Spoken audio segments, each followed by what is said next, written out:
Good evening from Los Angeles. This is Thursday, July 24th, 103 days until the 2008 presidential election. Even part of a day's research does not indicate what Barry Goldwater or Nelson Rockefeller, the presumed Republican frontrunners for the 1964 nomination, were doing on June 26, 1963, when President John F. Kennedy addressed the world from the Berlin Wall and declared, "Ich bin ein Berliner."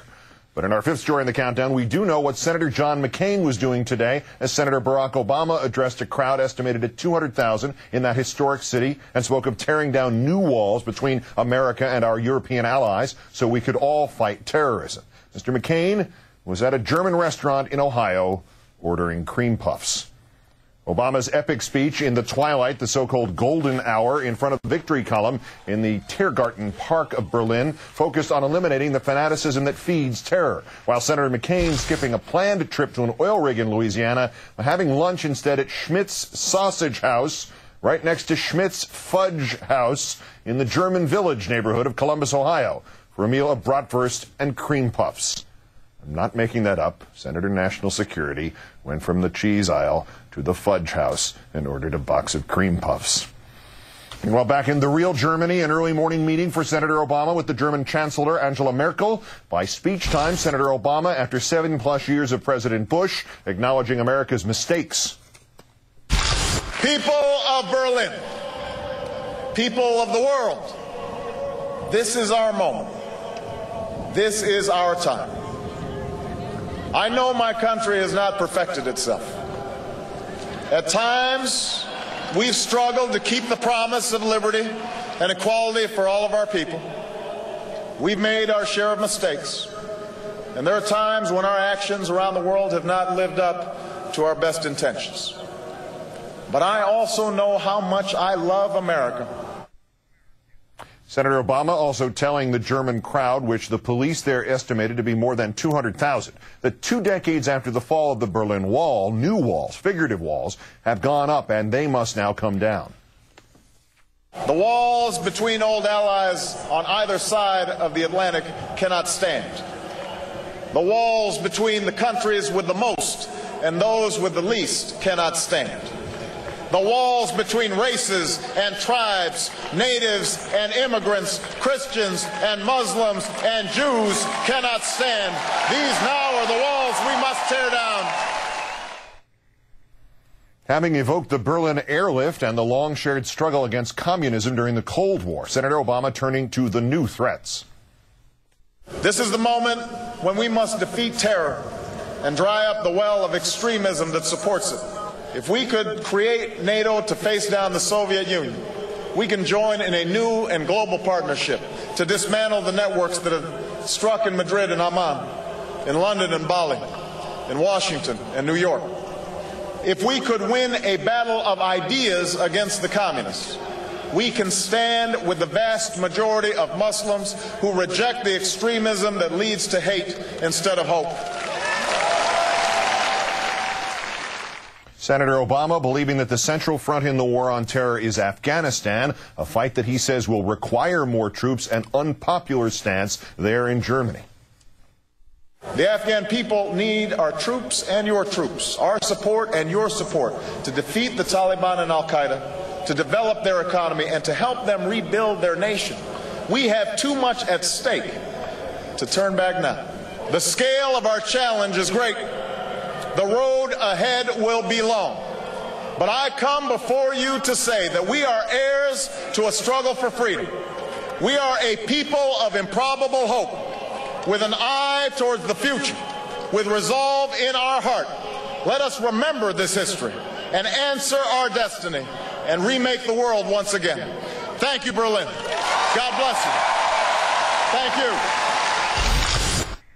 Time now to brave the satellite delay and call in our own Richard Wolffe, who joins us at this hour from Berlin in Germany. Richard, good evening. Good evening, Keith. For all the showmanship in that, what about the speech? What was its goal? Was its focus unexpected? Did Obama achieve what he sought to achieve? Well, his focus was to draw this stark contrast, not with John McCain, but with the Bush era. And he was saying to voters back home, look what America can achieve in cooperation with the rest of the world when you have a popular president. And on the other side, saying to America's allies overseas, look at the idea of America returning to old-fashioned values, whether it's working together cooperatively on terrorism or global warming, but also old-fashioned values like opposition to torture and support for the rule of law.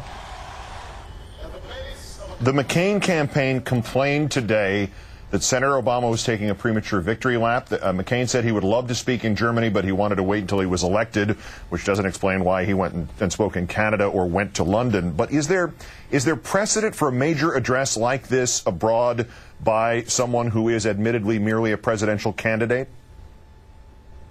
You know, Keith, there really isn't a precedent for this. You can certainly find candidates who've gone abroad. After all, John McCain went abroad, and that, in many ways, opened the door for Obama to take this step, this extraordinary measure. He's gone to many of the same countries. But if you look at the size of the crowd, the size of the event, you really have to reach back into sitting presidents, people like President Clinton, who got even bigger crowds. But for a candidate to get this kind of crowd overseas, really, we've all been looking for a precedent and can't find one. The conservative pundits also claimed that this overall trip, and particularly this speech, might not hurt Obama, but it would not help him, definitely. I'm trying to figure out why it would not help him. I mean, what exactly is a downfall contained in having photo ops with world leaders, plus, by the way, a speech on a world stage in which he promised to restore America's image without sacrificing its security? Well, of course, the classic playbook here is to question Obama's commitment to America, as, in fact, the Republicans did against John Kerry 4 years ago. In some ways, if you look at the response to this event, I think it's actually been fairly muted. Even the criticism of certain lines, like saying he was a citizen of the world, hasn't prompted the kind of outcry you might have expected. Well, it did to some degree. I don't want to disagree with you on that, but Rush Limbaugh went nuts over that today, and there's another email out of the McCain campaign particularly criticizing that one line about the citizen of the world. Did anybody bother to do the elemental research that the man who went to the UN General Assembly and introduced himself, began his speech by saying, "I speak today as both a citizen of the United States and of the world," was Ronald Reagan? Well, Keith, that's a great point about Reagan. And actually, the Obama campaign point out that the words "Ich bin ein Berliner" are hardly the greatest expression of American patriotism. And by the way, they're in a foreign language. And of course, people look back at JFK's speech and don't consider that some sort of betrayal of America. So the historical comparisons are lost here. Of course, it's campaign season. But the fact that it was Rush Limbaugh making these points rather than the RNC and the McCain campaign, I think tells you that really what the Obama campaign pulled off here was to escape lightly with this kind of criticism. One pitfall that I don't know has been discussed widely, but to sum this up, in the speech today, Obama touched on, and this is sort of in random order, counterterrorism, diplomacy, nuclear proliferation, AIDS, genocide, climate change, poverty, free speech, drug trafficking, and religious freedom. Did he raise the bar too high for himself for the acceptance speech he has to give in Denver 35 days from now? What is there left to talk about? Well, I think he probably did. And remember that this speech has benefited by having low expectations. The McCain campaign has been hitting him over the head for several weeks, if not months, saying he's weak and inexperienced and basically a complete wreck when it comes to foreign policy. So I think the bar was fairly low for him on this trip. And pointing out now that having got a huge crowd here, Denver, where the crowd will be less, really has to be some sort of stadium rock approach. I expect there to be a lot of music and entertainment, and the policy side of it may be falling by the wayside. Richard Wolffe of Newsweek and MSNBC joining us late tonight from Berlin in Germany. Great thanks for doing so, Richard, and safe travels. Thank you, Keith.